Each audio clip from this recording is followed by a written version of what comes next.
For this perhaps is why he was parted from you for a while, that you might have him back forever. So he's saying to him, by the Lord's working, he ran away. And Onesimus ran away because the Lord caused him to run. And this may be the reason the Lord took him away from you through his running away, that you may have him back forever. Not as a bondservant, he says, not as a slave, but as more than a slave, as a beloved brother.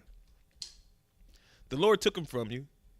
He was the hand behind him running away in order to bring him to Paul, in order for him to hear the gospel through Paul, to become a believer in Christ Jesus, for the love to be knit, for Paul's love for him to be knit into his heart, that he would send him back to Philemon as his own son, so that Philemon would no longer be a slave, but a brother.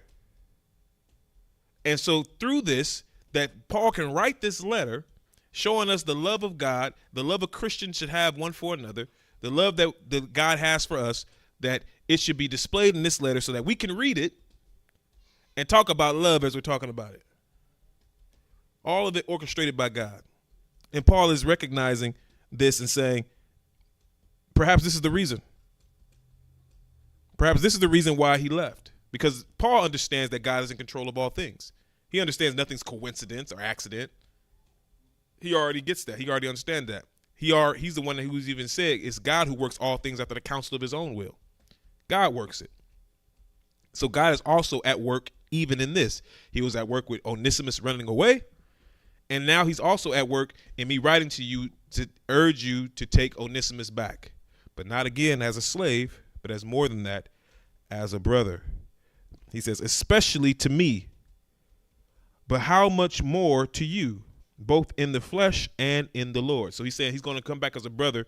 He's a brother to me, but also, especially to you. He's a brother also to you in the flesh. So that means he's probably just a Greek, just like Philemon is, right? But also in the Lord. So double portion. He's part of your people, but he's also going to be your brother in the Lord. And he says, so if you consider me